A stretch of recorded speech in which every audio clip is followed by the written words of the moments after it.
Well, welcome everybody. Greg Paxton, Executive Director at Maine Preservation, and today we're going to be talking about understanding your historic building, Maine's architectural styles.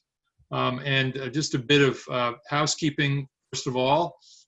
So we have all of our attendees muted. We have, I guess, about 50 who are signed up. So just so you know, we're not having dogs barking, and although I did enjoy the birds singing for a while. Anyway, or kids running into the room, etc. We'd love to have you ask questions. So you'll see down at the bottom, there's a chat box. And if you click on that, it allows you to type a question in. And if you want to ask a question at any time, please feel free to do so.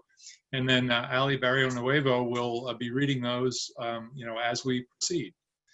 And the webinar is being recorded, so these slides will be available as soon as we get them loaded back up onto our website. And we'll also send you a follow-up email. Well,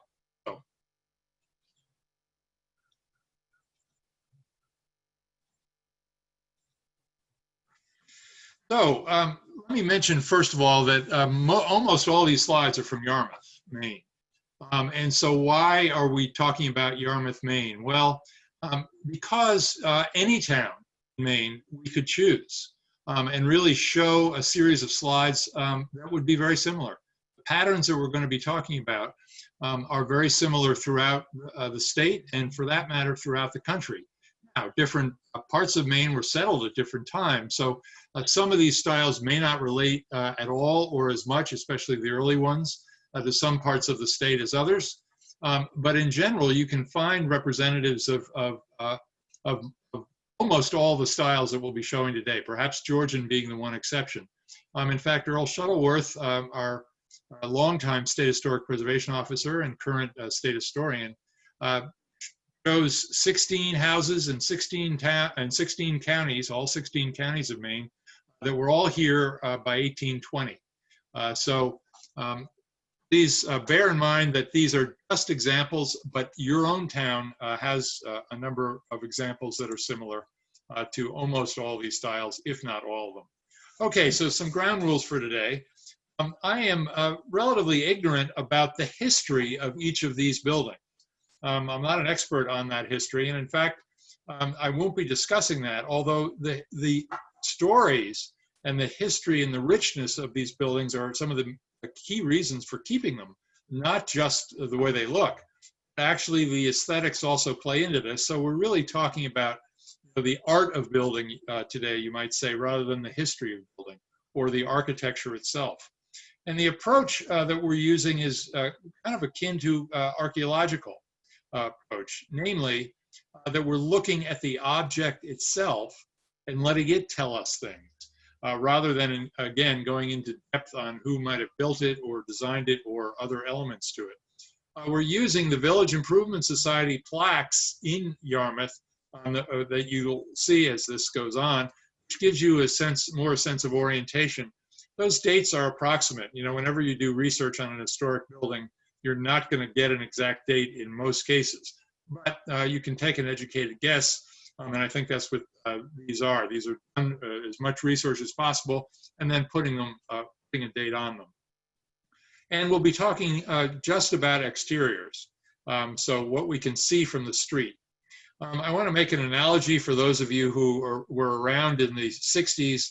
There was a tune that came out called Classical Gas, and it showed 3,000 years of art history during the playing of that one three-plus minute song. So if I'm going a little fast, it's take it in that tradition of trying to get through a lot of material in a relatively limited amount of time. So architectural history, as I said, it's national. It's not just Maine. And it was about fashion. And in those days, builders really stuck to fashion. But there are actually these two key elements of architectural history, and I'm about to contradict myself in a minute. There's the high style, which is the fashion. It generally persisted for about 25 to 40 years, depending on the style. It was based on influential writers, trend-setting designers who kind of took the lead, Pattern books were extremely important in terms of spreading this. Published books showed how to build these different styles, especially early on. Builder's Companion, for example. And then technology also influenced the style, because as things became more sophisticated, some different elements were brought into the picture. The other element of architectural history is what's called the vernacular. You might say it was not in vogue. Namely, it was what the local builder decided to do. And this was based on his own whim, or sometimes ignorance, and I don't mean that in an unduly negative way, but simply not being aware of all the elements of the style, but maybe imitating some of the elements, and then doing other things that didn't relate to the formal high style at all, making it up on the spot, if you will, or being creative. Sometimes the desire of the owner figured into this. No, I don't want to do it that way, do it this other way. And then it's very interesting, and this is the one thing that was a departure in each community. There are some local patterns. So as you become more familiar with architectural history, you'll start to notice things that are different perhaps about a particular locale than another locale, because again, one of the builders used a certain kind of approach, and you can see it over and over in a given location. So what is style? Architectural style. So it's the building shape, first of all, roof, and we'll be talking about many of these things. Projections in some cases, but certainly the openings in general. Trim and detailing, very important. Materials, and again, technology. So all those things interact and become elements of the style. So I'm going to put this in the context of world history. The Middle Ages took place from 476, the fall of Rome, to about 1450, so for about 1,000 years. So everybody during the Middle Ages, not everybody, but a lot of people were social distancing in castles without Zoom. And so then China came into the picture with European visitors who discovered its gunpowder. They brought it back, and the Europeans made cannons, and the walls came down. And thereon came the Renaissance. So, the Renaissance was really the notion of people getting out and meeting each other again, which sounds very familiar. So for us in the present day, our gunpowder is immunization, treatment, and contact tracing. So I hope we'll come out of the Middle Ages sometime sooner than 1,000 years. When you think about it, wow, that was a long time to sort of be isolated. It's when the walls were stronger than the forces to tear down the walls. Now, Maine has an anomaly, unlike any other state, and that is it was abandoned, and these are very approximate years, but it depends on the locale in Maine, but say 1675 to 1700. So while the fishermen from Damascove Island fed the Pilgrims back in the 1620s, Maine was abandoned because of the relations with Native Americans weren't so good. And of course, that was all the fault of our overlords in Massachusetts. And so it really, people left the state. And so what happened in that 25-year period is most of the buildings, or all the buildings, didn't survive. And so we really don't know for sure, but we don't know of any buildings from the 17th century at all in Maine. And if there were, there may be a few, but the documentation's not there. I'm going to show you a few early examples, and again, many of these early examples were along the coast, and particularly in southern Maine. So you have the McIntire Garrison house in York. Many communities had garrison houses, regardless of where they were. And that was so that if there was an attack, this is where everybody would go. And they were set up to be strong, often made of logs so they couldn't burn easily, had a little overhang, so you could gain a little advantage over those who might be attacking your first floor windows, etc. But this is not typical, and most communities don't have one, but York still does have this one, fortunately. The salt box, which you will see in very early 17th century settlements, and we see in Massachusetts, eastern end of Long Island, among other places. And there's very, very few examples in Maine, but here is one. that's in Yarmouth on Pleasant Street, again, dating not from the 17th century, but more like the mid to late 18th century, so in the 1700s. And then there were simply early houses that were built. Now, usually when people settle a community, you don't tend to find anything from the first 25 years stays. And that's because they were just putting up a shelter. And sometimes they were doing things like getting their towns established as a town. They had to petition Massachusetts to have so many settlers in town who were there before they could become a town. So those early buildings were just kind of thrown up and had some elements of style, what we might call style now, but really were vernacular buildings that were put up in that era. And sometimes it was as simple as a, kind of what we call a cape at this point, a one-story house. In this case, the chimney was a centered chimney, but not quite, a sort of offset center chimney. So again, a sign of an early house where it's not quite coming together as a pure architectural style. But you can see some elements that we'll see in other buildings, like the transom over the front door here. That's a Georgian feature. 9/6 windows, again, not a stylistic feature so much as a technology feature, but common in the Georgian and Federal eras. So we skipped an era, the European exuberance. We were really relying on European models for these early styles, and particularly England, as I'll mention. So we don't have any Lacadoros here in the US. This is the Venetian Gothic building from the 15th century. That's what happened in the early Renaissance period. It was a period of everyone feeling rather extravagant and relieved that they were no longer locked up in the castle and kind of learning from each other and other styles. Instead, toward the end of the Renaissance, along came Andrea Palladio. And what he did is published 4 books of architecture and was an architect himself, and went out and very carefully measured Roman buildings. And so he came up with the true proportions that were found in Roman buildings.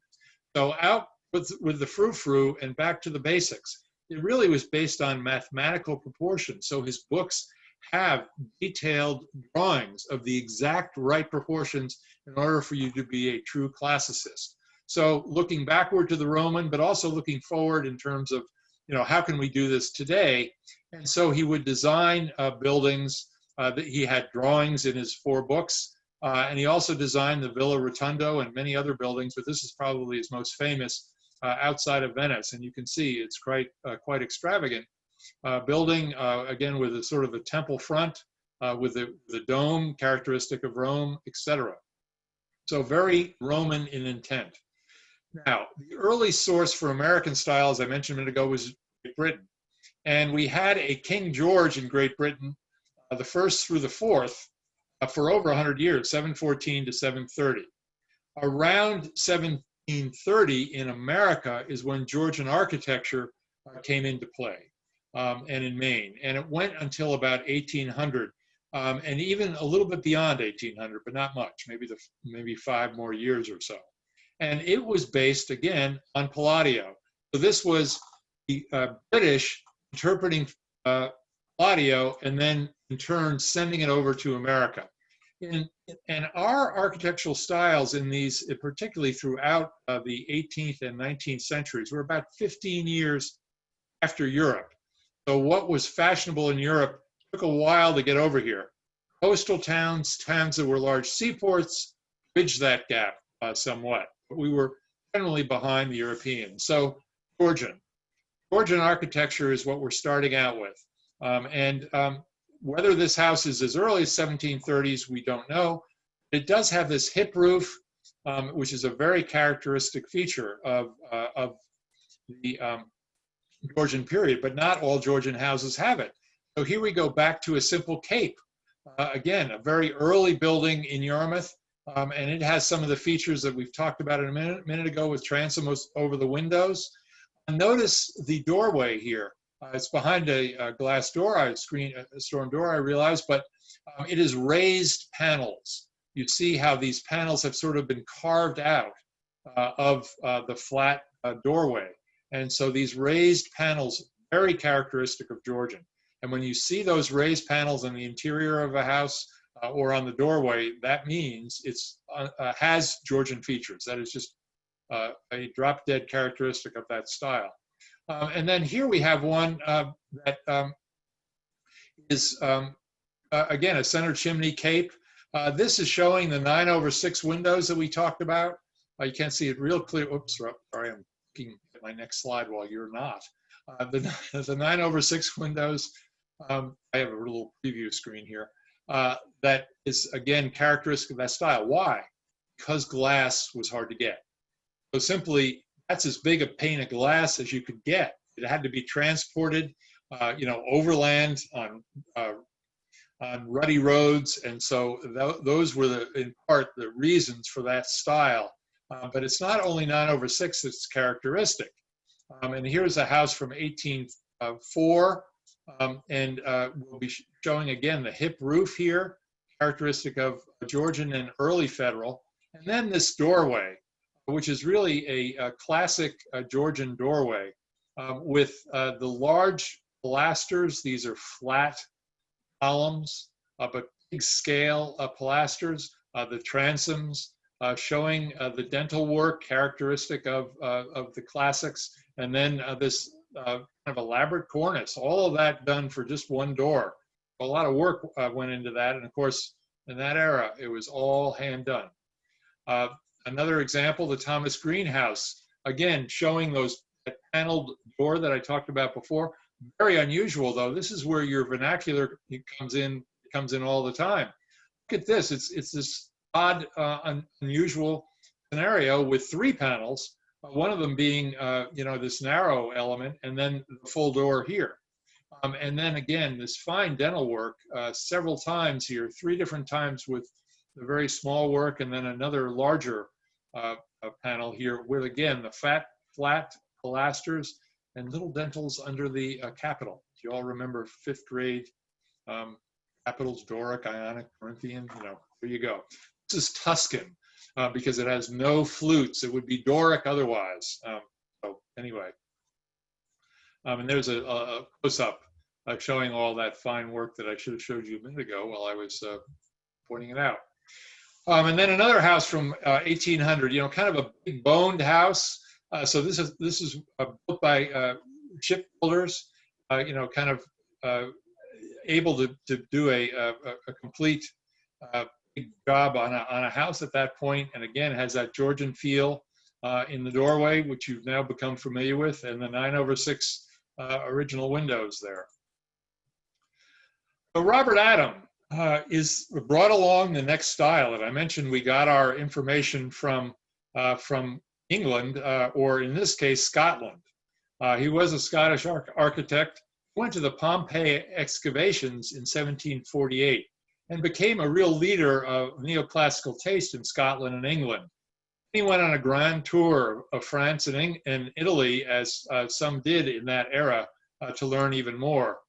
So this was like 200 years after Palladio. So things will move along a little faster from here on out. But really, they used a similar, style for all that period as the high style. Well, what changed? Well, he did a lot of drawings, and with his brother published works in architecture. And his father had been a well-known architect as well, so sort of came by it naturally. And some of the elements were very thin detailing, as opposed to that robust pilasters we've been looking at, and applied on top of things. So this beautiful dome that you can see here. And but what's characteristic of that style? And in this country, it's called Federal. In England, it is called Adamesque, and sometimes in Charleston it is too, because they feel that their architecture is very high style, which indeed it is. So about 1795, 1835. 30 is, in Portland, maybe it's going out of style. 35 around the rest of the state's more accurate. Hip roof for the earlier portion of Federal, and then went to a gable roof. Windows are symmetric around a central doorway, so everything is nice and even. A semi-elliptical fan light over the front door, and this is the real characteristic of this style, and we'll show that in a few minutes. Narrow side windows flanking the front door, and tall and thin trim. So on either side of those narrow side lights, tall and thin trim on the door, and then in other places, and then that shallow applied detailing I showed you. And so he was using the Palace of Diocletian versus Palladio's broader proportions. So I went to visit that and found, oh goodness, Palladio's measurements don't work out here in Croatia. It was a Roman ruin. It is a Roman ruin. We have different proportions. So he developed a whole style around those different proportions. You may have noticed this is the same name of the house you saw earlier. This is the second Dr. Ammi Mitchell, and apparently medicine was doing well because about 20 years later, he built this house in the federal style. Again, here we go with a hip roof and then 4 chimneys no longer in the center. This 4 chimneys is sort of an extravagance, quite frankly. With 2 chimneys, you can accomplish the same thing by having it service 2 rooms each on each floor, but this was really going full style. This is a beautiful house and really the highest style, certainly of federal, that you find in Yarmouth and in many towns. And you can see the pilasters here have the fluting. So now we're in a full Doric order. What's interesting with all this detailing that you see up here in the cornice, and then a little bit more detail that we'll see around the door. A high style look here with the pilasters and what he's working with here around the side lights of the door, the fine fretwork here in the fan light, and a keystone as if this were a stone arch holding it up. So all that's very formal and high style. What's interesting is these five elements would be 3 if it were a pure stylistic approach. And the X's and this interesting detail was the builder making it up. So here you have a builder who understands high style, but he's playing around with it a little bit and putting it in his vernacular. And that's what makes architecture so interesting. You can know everything you want to know about it, and you don't get bored, because when you go out and look at it, it's all different. So he picked up some of those same motifs here in the window cornice, or hood as it's called. And here's the William Stockbridge house, 1816. This we call an I house because it's only 1 room deep, as opposed to the typical 4-room deep house. And again, the fan light. Now you see in Maine, this is very characteristic of having a fan light, a fan shutter, not a true fan light. And you see that in lots and lots of houses. More of this in Maine than I've ever seen in any other state. And so but you do see both the fan lights, as we've already shown. And then again, the fluted pilasters on either side of the doorway. And here, 12 over 12 windows. Now these window panes are about the same size as the 9 over 6s. Here, it's a bigger house, bigger scale house, even though it's an I house. And so they went with the 12 over 12, also characteristic of that period, in a larger scale house. So you'll see 12 over 12, 12 over 8 sometimes, where the lower sash is not quite as large, and then the 9 over 6 again, or 9 over 9 sometimes in this style, but all depends on the size of the window. And then here's yet another example of a late federal with the fan light, with the narrow fluting and the narrow, tall, thin pilasters here flanking the door. Yet the windows are starting to get wider. So, these styles sort of blend into each other a bit. Sometimes you'll see something a house that has more than one style in it. And this is the Abner True house, not quite a central chimney, but still in the sort of the center. The problem with the center chimney, especially when you have a 2-story house, is the chimney sits right in the middle. you can't get from room to room. You've got to go around the edge. And then you can't get a stairway up to the second floor very easily. You've got to go around the chimney. I'm showing you a bad example on a one-story house, but you get the idea. So over time, the central chimneys went out, even though they heated the whole house from the middle. This shows the house was right in the middle of being painted when I got this, which was great. It shows the kind of applied detail. This may have been gesso or may have been carved wood that was on this particular house. And then these tall, thin features as a federal style house. So moving on to Greek Revival. And this was from about 1830 to 1860. And what happened was James Stewart and Nicholas Rivette went and did some archaeology in Athens and published this book. And it took a while, as you can see, to sort of catch on. But they did precise measured drawings. And what they realized, or really confirmed, was that the Romans were not responsible for classical architecture. The Greeks were. So suddenly, we're actually going back in time to the Greeks.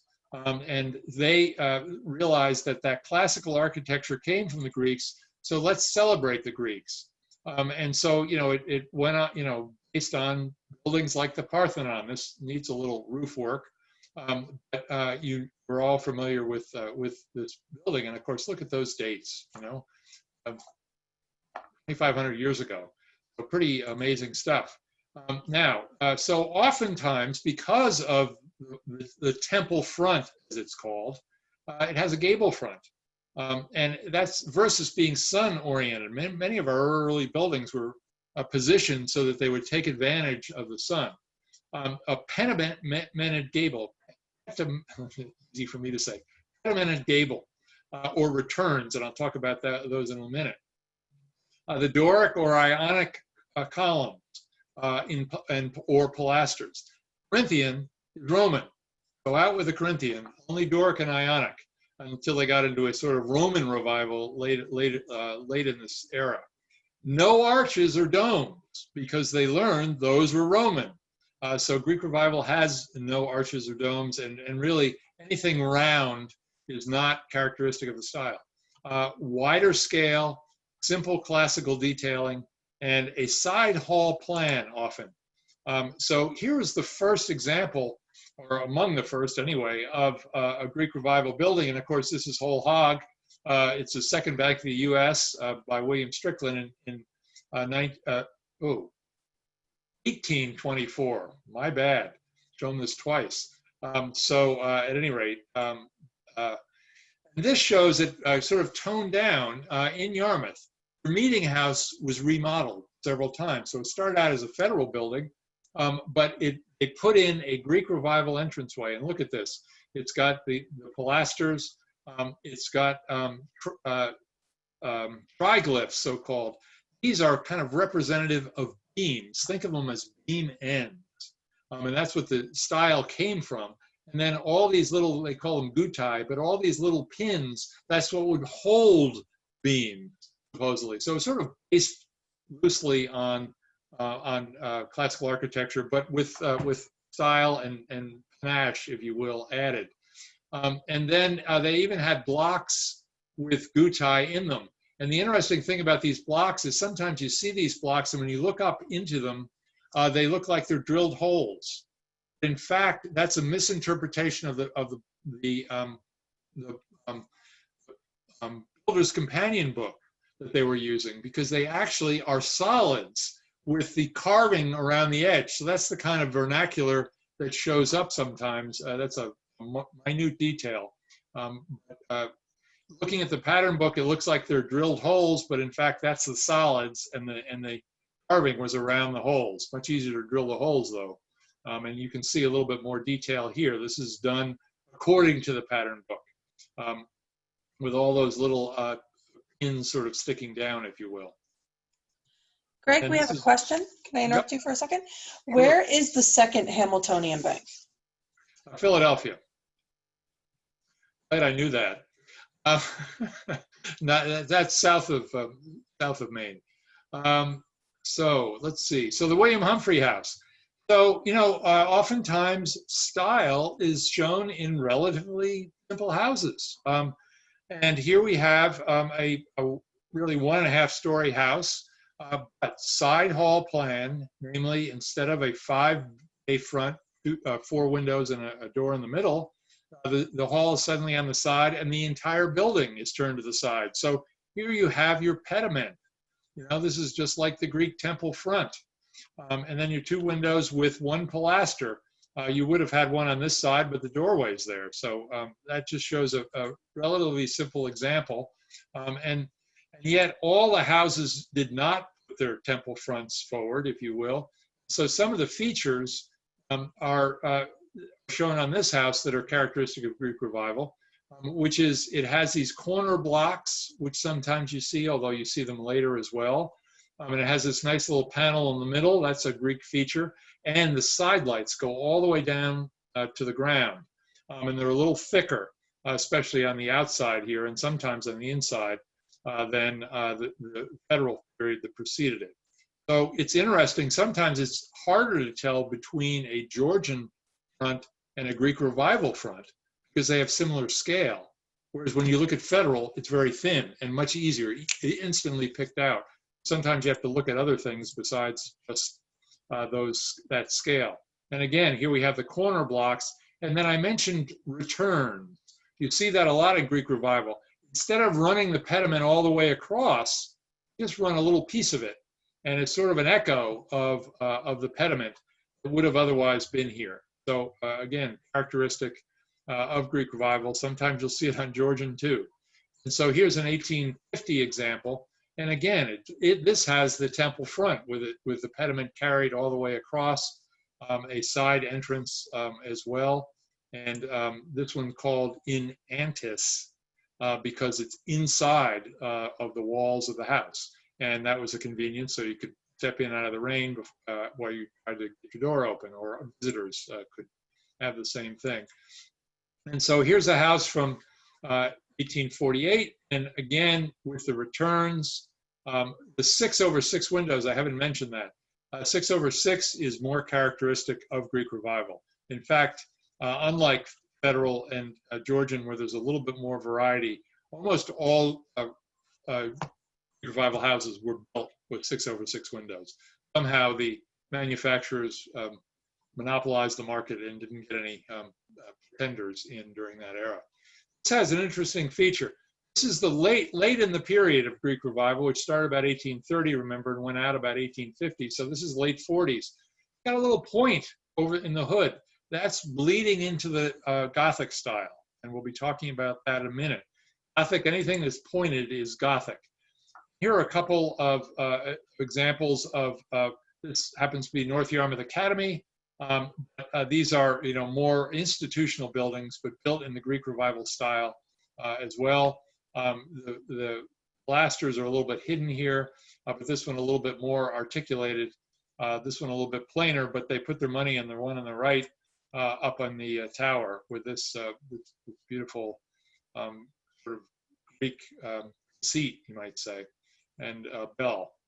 And then a lot of our early mills were also Greek Revival. So here, again, you have the returns going. Now, not a 6/6 window because mill windows were much bigger, but in that same scale of window. Now, interestingly, this Sparhawk mill, while it's 1849, had Italianate changes made to it. So this tower with all the round-headed features is not part of the Greek Revival original mill. I don't know what happened to that slide. Oh, there she is. Queen Victoria. So she reigned 1819 to 1901. When I first did this story, it was the longest reign over the British Empire, but QE2, Queen Elizabeth II, has now surpassed her reign, but she was there a long time. We really ought to have Queen Anne II architecture, shouldn't we? I hadn't thought of that. Now, but Victorian is not a style, and it's a group of styles. And there are some characteristics of them. It's getting back into the frou-frou, you might say, that's characteristic. So it's an era of history, and that's about 1840 to 1900 in terms of architecture. And it's characterized by industrialization. That's when machinery started being made and being used. So innovations in architecture all of a sudden became more readily available. The Victorian era styles are Gothic, Italianate, Second Empire, Romanesque, and Queen Anne, which actually relates to stick style, East Lake, and Shingle style. So I'll be going through all these at a blurring speed, and you can rest your brain tonight and sleep well, probably, or even now. All right, so the first of those is Gothic Revival. And Andrew Downing and Alexander Jackson Davis published a book called Cottage Residence in 1842.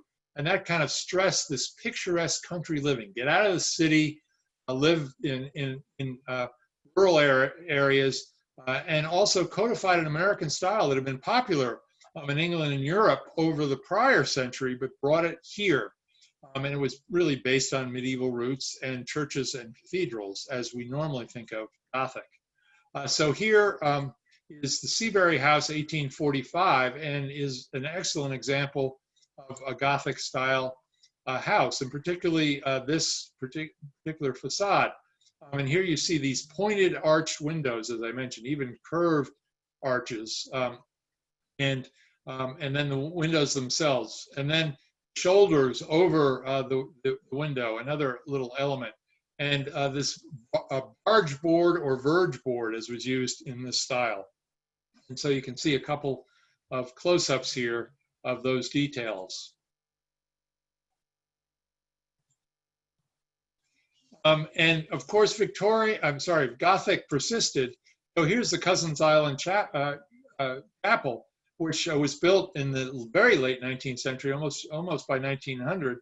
And it has some stick style elements up here, also very vertical thrust. So it's a blend of those two styles. And going back to the meeting house, here we are again with those different eras of 1796 Federal, 1825 early Greek Revival, and 1837 coming into Gothic with all these windows and showing the different elements there. And this kind of tracery, so-called, is another Gothic feature. Again, the point being of the key element that's Gothic there. And this is showing Gothic and Greek revivals with each other. And then another example of a Methodist church, 1898. And again, very vertical. And this is what it looks like today. The steeple's been taken down, but it still has many of its Gothic features. Again, these sort of pointed arches, similar to the windows we saw before.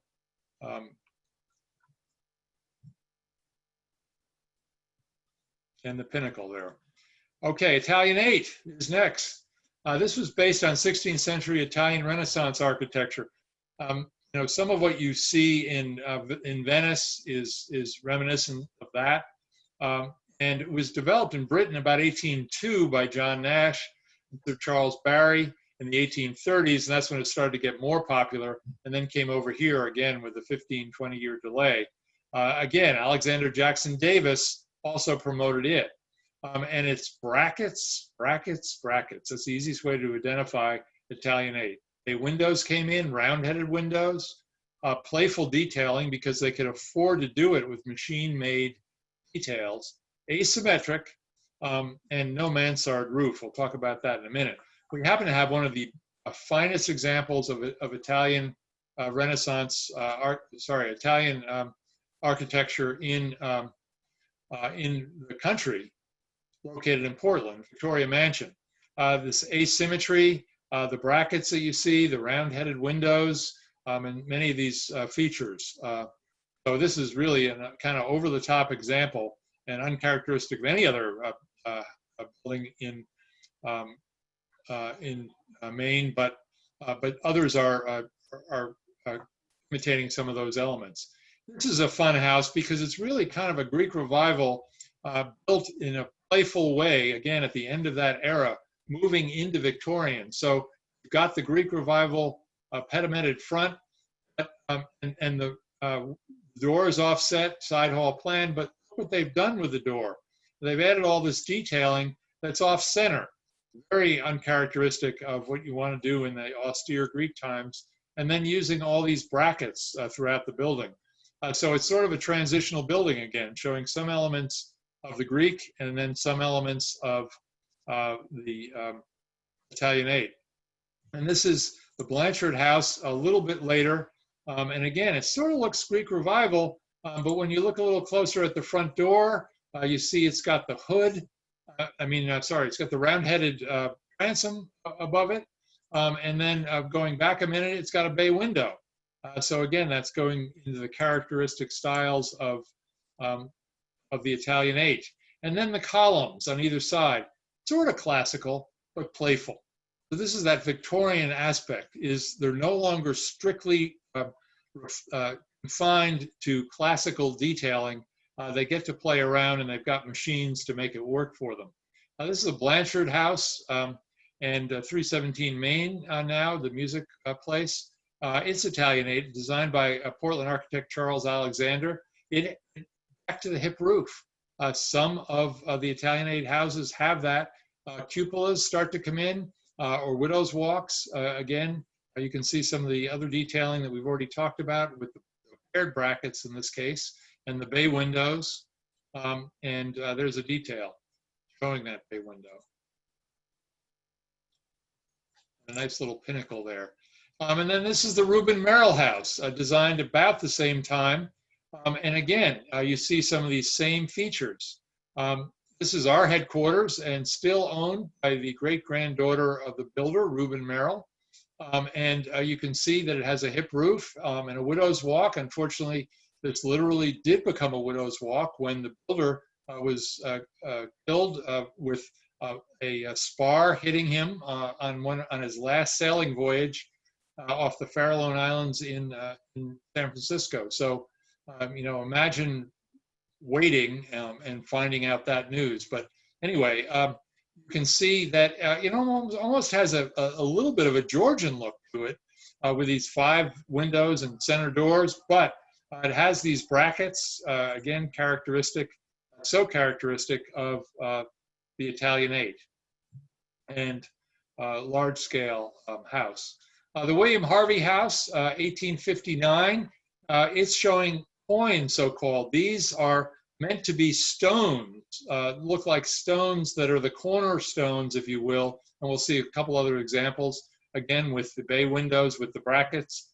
And then there's, particularly, there's another bracketed cornice, which returns, so a little bit of Greek Revival there. And then this kind of a bracket is very, very characteristic. There are lots of different examples of it and different varieties of it, but over the door hood is very characteristic of that style. And then just down the street, Central Parish Church, 1860.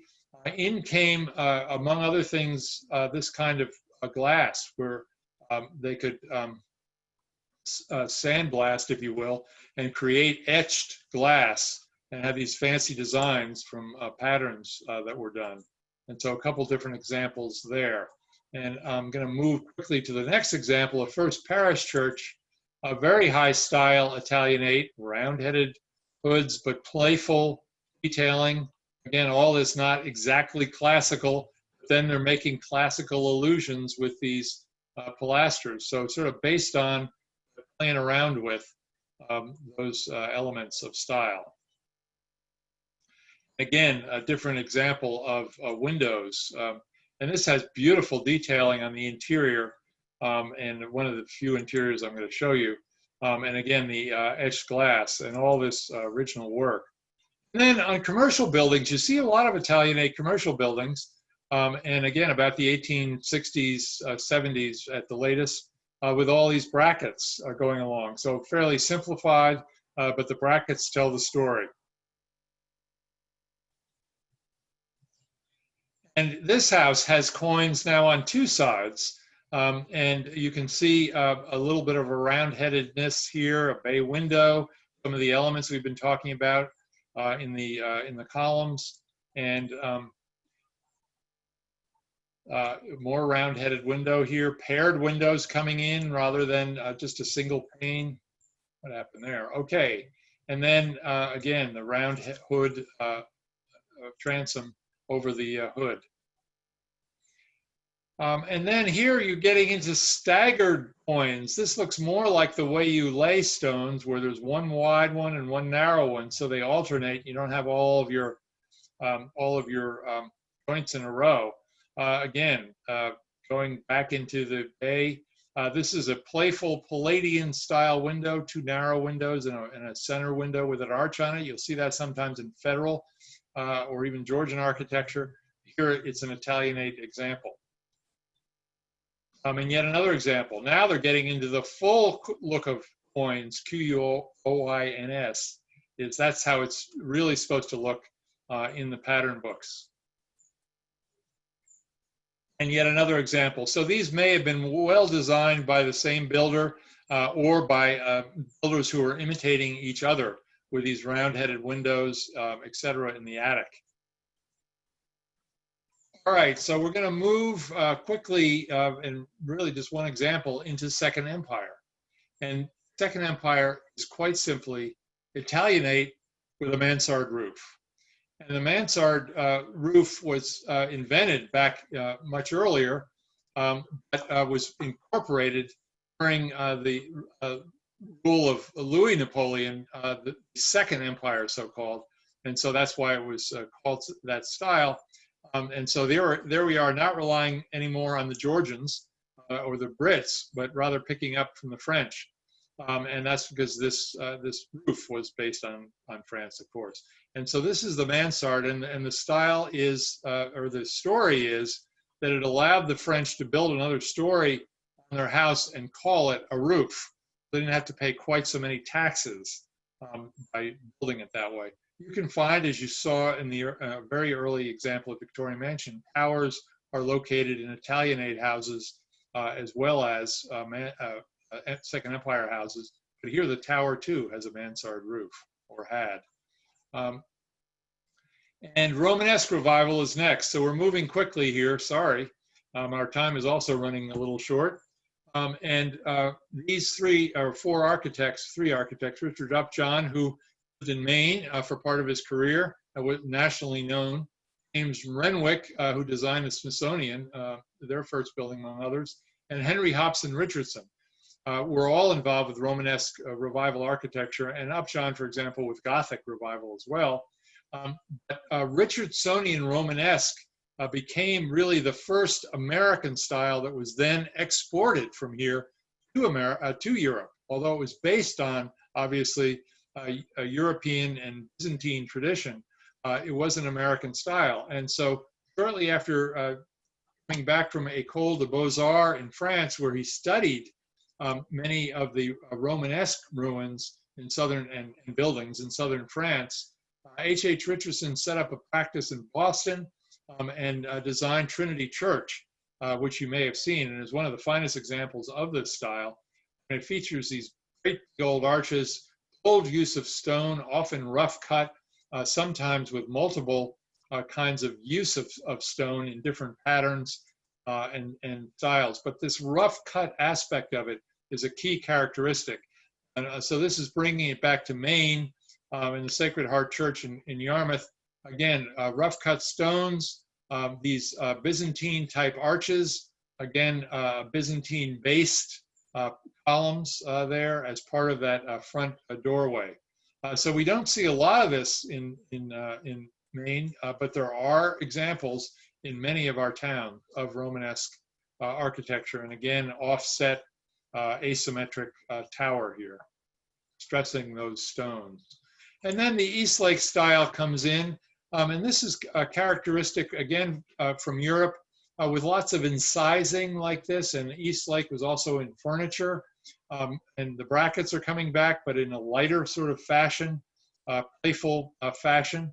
And this also kind of blends in with stick style, which was showing more of the structure of the building in the sticks.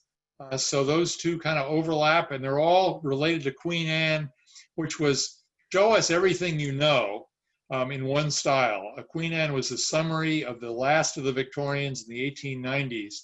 And so here you have another example of a stick style porch on a house, and a couple of Queen Anne's, but this one more a traditional Queen Anne, this one more of a stick style, where they're kind of showing as if this is the structure holding it up. It's not, but it's a little playful approach to using that style. Here's Camp Hammond, again Queen Anne, and one of the common features of this era in Maine is the gambrel roof, and that's because of John Calvin Stevens. This is not a Stevens house, but he introduced the gambrel back into architecture from the Dutch, and in his own house in the West End and Western Prom in Portland. And then it was used by not only he, but other architects around the state and the nation, for that matter. Here's the George True house, and again, this has elements of that Queen Anne, where they're throwing everything into the fire at once. It doesn't matter the dormer's offset because you've got a little tourelle here or a partial tower. Then you've got stick style here and a different kind of shingle up here, and clapboards down here. So everything I know, I'm putting into one building. By the way, John Calvin Stevens didn't like Queen Anne because he thought it was too exuberant. So he tended to use shingles. And this is a John Calvin Stevens house, fairly simple, one of two that he's known to have designed in Yarmouth with the bays and using some of the features that we've already talked about. And then here's another example with this fun little balcony out here, all sort of off center, but not too exuberant so as not to be exactly Queen Anne, more a shingle style house named after the siding. And yet another example with the gambrel roof. And again, this kind of fine detailing, not known to be a John Calvin Stevens, but for sure, but certainly in his tradition. And then we're moving very quickly and about to end with Craftsman Bungalow, or Mission Style, or Arts and Crafts. They all kind of are the same thing. And this was an era where they said, okay, enough with the machinery. Now let's go back to handmade stuff. So the idea of crafting these buildings and crafting furniture became the art form, although frankly, many of these were machine made, same with the furniture, but at least the initial designs were all craftsmen. And as you can see, it's offset, and it has that bungalow feel here. This lovely built-in porch with a bell cast so-called roof, where it looks like the bottom of a bell. And another example of the craftsman just down the street with these little columns here. Again, these kinds of columns, this has been filled in probably, very characteristic of craftsmen. And then a playful little window, and these overhanging eaves, oftentimes incorporating a porch underneath.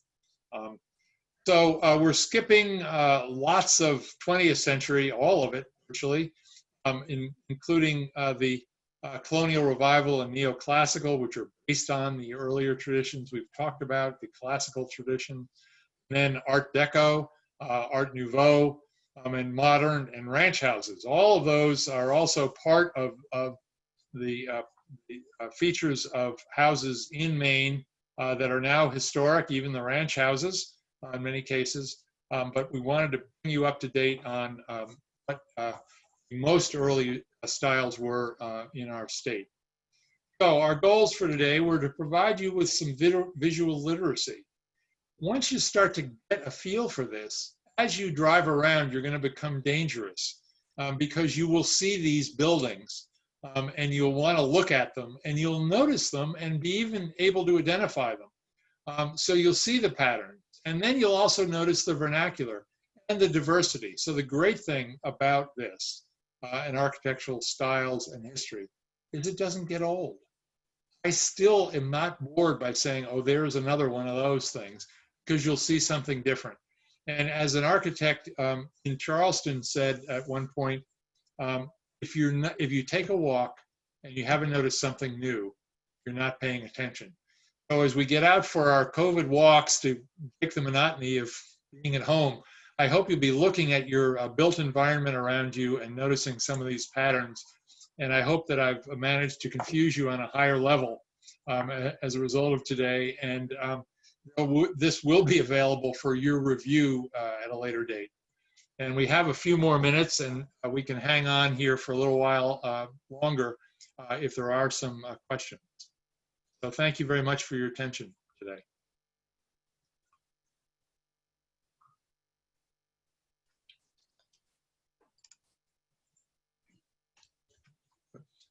Any questions? I think I may have bored them on a higher level too. Anybody have a feature you want to hold up and have us identify? Oh, we do have some questions coming out. What about octagon houses? Yeah, octagon is a house form, and going way back to the beginning of the slideshow, we were talking about, the shape of a house. It's not exactly a style. It is a form. It tended to come in the late Greek Revival and early Italianate eras, so about 1850. And there were a lot of, I think maybe more octagon barns built than octagon houses, especially in Vermont. You see a lot of octagon barns in Vermont. The problem with octagon houses is every room has this little pie-shaped shape. If you think about it, the outside walls are fine. When you go into the house, you've got so many sides that they all come into each other. And so it never gained broad popularity because the room sizes were a little bit unusual. They're really fun, and there are examples. There's a great example that's, I believe, owned by the Historical Society give me a minute, and what's the next question? And I'll tell you where it is. The next question is the Greek Revival feature. Can you explain again the side entrance? Yeah, let's go back to it. Or the front door that's not actually on the front. And Jonathan shared on our staff, our field service advisor has shared that Orson Fowler was the primary proponent of octagon houses. Thank you. Here's an example. Now the 3 bays are almost better examples, but so you have the hallway is behind the store. So you come in the house and there is your stairway. You're in a little entrance hall that runs all the way the length of the house. Of course, this has a big L off the side, so it's not quite as characteristic.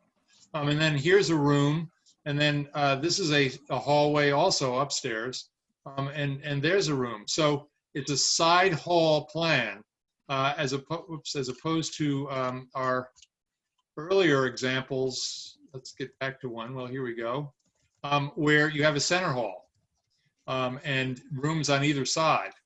And so now some of these houses are only 1 room wide, so they have a center hall that runs down the middle of it. But there's only 1 room deep, and so I showed you that one example here has a center hall.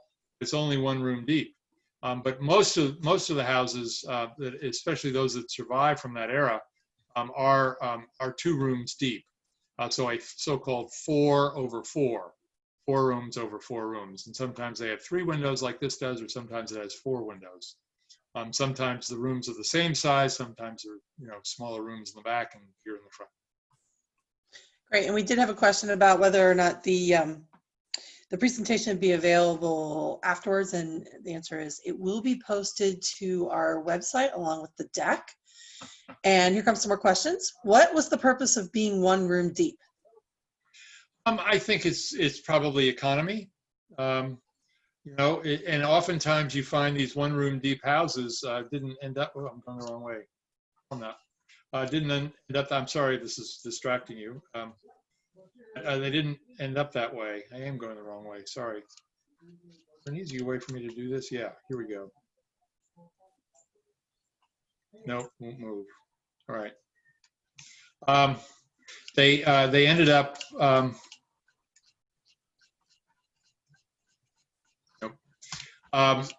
Being built on the back. So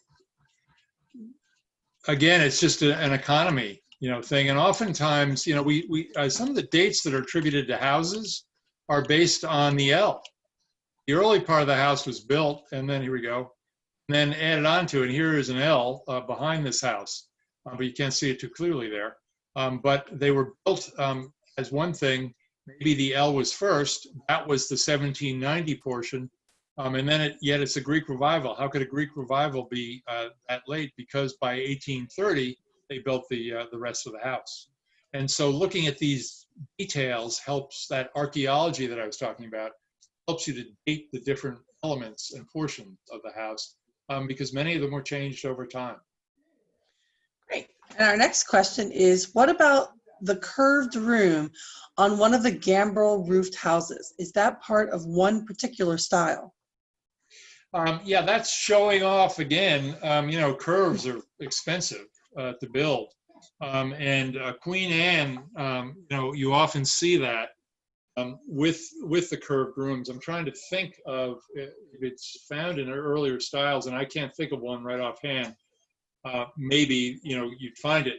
And there are curved rooms that go back to the federal style in high style houses, but fairly unusual until you get to Queen Anne, which is when they were throwing their whole set of options at each of the buildings. So are there any other questions, or anybody want to ask a question by voice? You could unmute yourself. Oh, here comes one. Are temple-fronted Greek revivals with full columns considered more high style than the plain ones? Yes, and because architecture varies so much, there's never exactly a rule book or a ranking. But yeah, it's sort of the more detail you throw in, and the more characteristic of the pattern books of that era you have, in general, the more high style it is. And also in general, in bigger population centers, there tend to be more high style buildings just because there was more money. And so you see that, but that's not to say that you don't find very high style buildings built in the country, sometimes not even in town, just in the middle of acreage, because that happened to be a good farm, or because a builder moved from either Europe or England more likely, or Ireland or Scotland to America, or moved from some place like Salem, Massachusetts to Maine.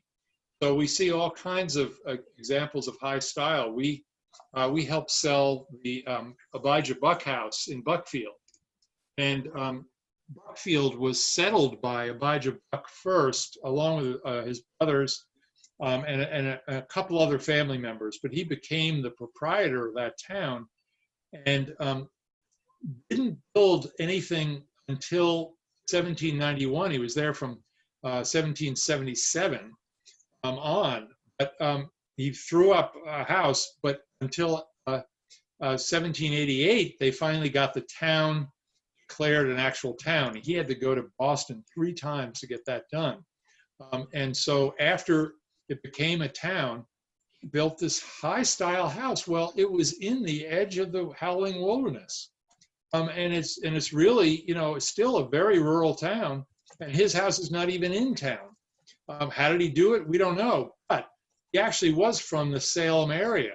So whether he got one of his buddies when he was growing up originally to come up and build it, we don't know. He also lived in New Gloucester and built a pretty high style house there too. So there's all kinds of anomalies that go on, and knowing the stories of the houses often helps to illustrate the changes that were made. So somebody came into a fortune in the Greek Revival, and that Georgian detail disappeared in their house and suddenly became much more Greek Revival, even though the bones are Georgian. So. Cool. All right, there's still a lot of Octagon House love happening in the chat, Greg. And the question was, did you remember the name of that house? And Gina thinks it's the Hiram Ramsdale house in Farmington. In Farmington. Is that it? Yep. Yeah. Okay. Great. Yes. Thanks, Gina. And thanks for the question, Jill and Jessica. Actually, Jill had guessed the answer as well. Any other questions? Anybody want to speak out? Everyone's kind of quiet, but they're lively on the chat. I mean, I'll take a moment to say that we will be sending you a follow-up email with a link to the presentation and this recorded video so that you can look at it and share it with your friends. And we'll also be asking whether you might wish to maybe make a small donation as a thank you and help support our mission, which would be fantastic. And I actually do have another question. Is farmhouse architecture another presentation? Farmhouse architecture. Well, interesting. Let me say this, that no matter where you look, you tend to find some features that are similar to the features that I pointed out, even in the simplest of houses. So it's, some of it is even more detailed than what we've gotten into today, but kinds of moldings that are used in the house, the kinds of moldings that are used on the windows, the way that the stairway is built, the newel post, whether the balusters going up the stairs that are being holding the rail are thick or thin, and exactly how they're done. So, all of these elements are kind of characteristic in part of building style. So, I think it's safe to say there's not really a difference in farmhouses, so much as to say they tend to be simpler, of course, except in Abijah Buck's case, but they're picking up on the same elements that you see on some of these houses. So their doorways may show transoms that are similar, etc. But it would be fun to do a whole set of examples of rural houses that we find. But I'll tell you that many of the houses are very, very similar and really don't vary much, other than the local changes that people have decided to make. Great. And on the octagon front, so the barn that some of the people were thinking of sounds like it's in Dover Foxcroft. So there's a barn in Dover Foxcroft to take a look at, and then the Hiram Ramsdale house, which in Farmington, which is a house of octagon shape, which is so cool. And one in a deep preview, because we're not ready for prime time at all on this one, but we're looking at some of the great houses and other buildings in Maine, and wanting to put those together as kind of driving tours. Allie has been doing incredible work, and Hannah, one of our summer fellows, and Ashley, I'm sorry, one of our summer fellows working on it as well. So that's something that maybe we can get put together before our bicentennial ends, and that's what we're working on at this summer. Great. Any other questions or comments? This was great. Thanks for the great questions, everyone. Yes, thank you. Thank you. And thanks for your interest. Thanks. Go out and take a walk. We did have at least one person say they were going to go out and check out their house right after this call. Great. Send us a photo. We'll be happy to ID it. Yeah, that's true. If you have your house or someone's house that you think is interesting, that you're kind of curious about, feel free to send it in to us at info@mainepreservation.org. We love to look at houses, and we'll get back to you. Thanks, everyone. Have a great rest of your evening.